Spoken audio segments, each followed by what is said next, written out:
আসসালামু আলাইকুম। কেমন আছেন সবাই? আশা করছি সবাই ভালো আছেন। আমিও আল্লাহর রহমতে অনেক ভালো আছি।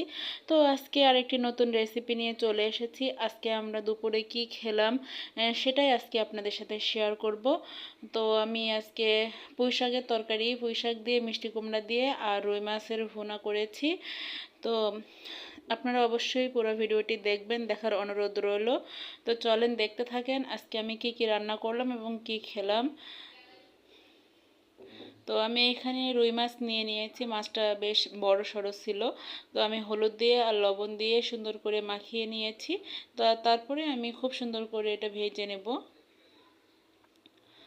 এর মাঝে আমি বলে রাখি, আপনারা যদি আমার চ্যানেলে নতুন হয়ে থাকেন অবশ্যই আমার চ্যানেলটি সাবস্ক্রাইব করে দিবেন, লাইক কমেন্ট শেয়ার করে দিবেন, পাশে থাকা বেল বাটনটি অন করে দিবেন যেন সমস্ত নতুন নতুন ভিডিও ছাড়ার সাথে সাথে নোটিফিকেশন আপনার ফোনে চলে যায়। তো অবশ্যই পুরো ভিডিওটি দেখবেন, এটা আপনাদের কাছে আমার অবশ্যই রিকোয়েস্ট। তো এরই মাঝে আমি পেঁয়াজগুলো তেলে সুন্দর করে ভেজে নিয়েছি। এর মধ্যে আমি দিয়ে দিয়েছি পরিমাণ মতো মরিচের গুঁড়া। আপনারা যে যেমন ঝাল খেতে পছন্দ করেন সেইভাবেই দিয়ে নেবেন। এরপর দিয়ে দিলাম হলুদের গুঁড়া, আর দিয়ে দিয়েছি সামান্য পরিমাণে লবণ, আর দিয়ে দিলাম জিরা বাটা। তো এর বেশি আমি আর এক্সট্রা কোনো মশলা অ্যাড করব না। এই সামান্য মশলা দিয়েই আমি রান্নাটি করব। তো মশলাটা আমার সুন্দরভাবে কষানো হয়ে গেছে, দেখেন তেল উপরে চলে এসেছে। তো এই মশলার মধ্যেই আমি মাছগুলো দিয়ে দিচ্ছি। মাছগুলো দিয়ে আরেকটু সুন্দরভাবে কষিয়ে নেব, তাহলে রান্নাটা বেশি মজার হয়। তো মাছগুলো দিয়ে আমি খুব সুন্দর করে কষিয়ে নিয়েছি। এবার হালকা পানি দেবো, কারণ আমি বেশি ঝোল করব না, মাছটা আমি ভুনা করব। তো এর মাঝে আমার মাছটি রান্না হয়ে গেছে। আপনারা চাইলে এখানে ধনেপাতা কিংবা টমেটো দিতে পারেন। তো আমি এভাবেই রান্না করলাম। আরেকটা রান্না করব পুঁই শাক দিয়ে মিষ্টি কুমড়া। তো তেলের মধ্যে আমি শুকনা মরিচ, তেজপাতা আর গোটা জিরা দিয়ে দিলাম ফোড়ন। আর এর মধ্যে দিয়ে দিচ্ছি রসুন কুচি, পেঁয়াজ কুচি আর পরিমাণ মতো কাঁচামরিচ কুচি।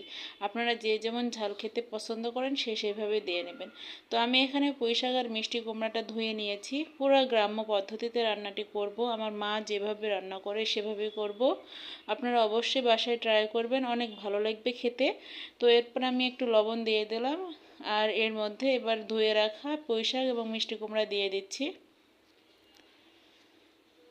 সুন্দরভাবে একটু নেড়ে চেড়ে দিচ্ছি। কিছুক্ষণ পরে আমি একটু হলুদের গুঁড়া দিয়ে দেব।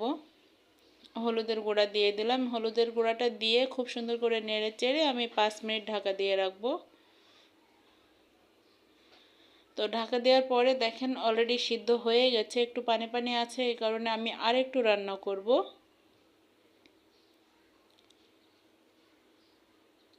কত সুন্দর একটা কালার আসছে, হলুদ, সবুজ এবং লাল। শুকনো মরিচটা উপরে দেখা যাচ্ছে, অনেক সুন্দর একটা কালার আসছে। দেখতে যেমন কালার এসেছে তেমন খেতেও অসাধারণ।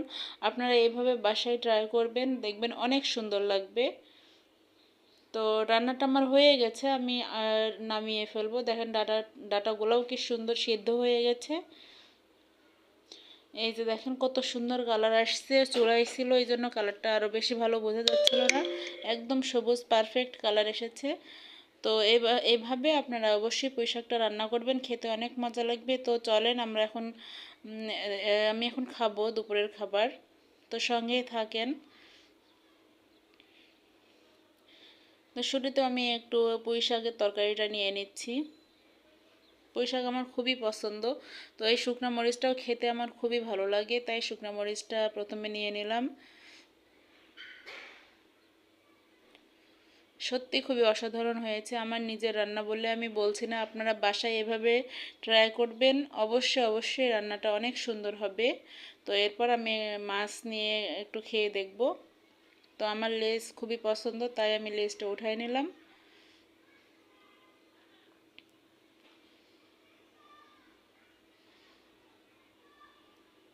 তো মাছ দিয়ে খেয়ে দেখছি,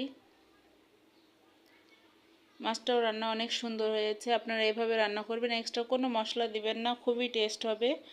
তো এতক্ষণ পুরো ভিডিওটি দেখার জন্য অনেক অনেক ধন্যবাদ। আপনারা অবশ্যই আমার চ্যানেলটি সাবস্ক্রাইব করবেন। সবাই ভালো থাকবেন। আসসালামু আলাইকুম।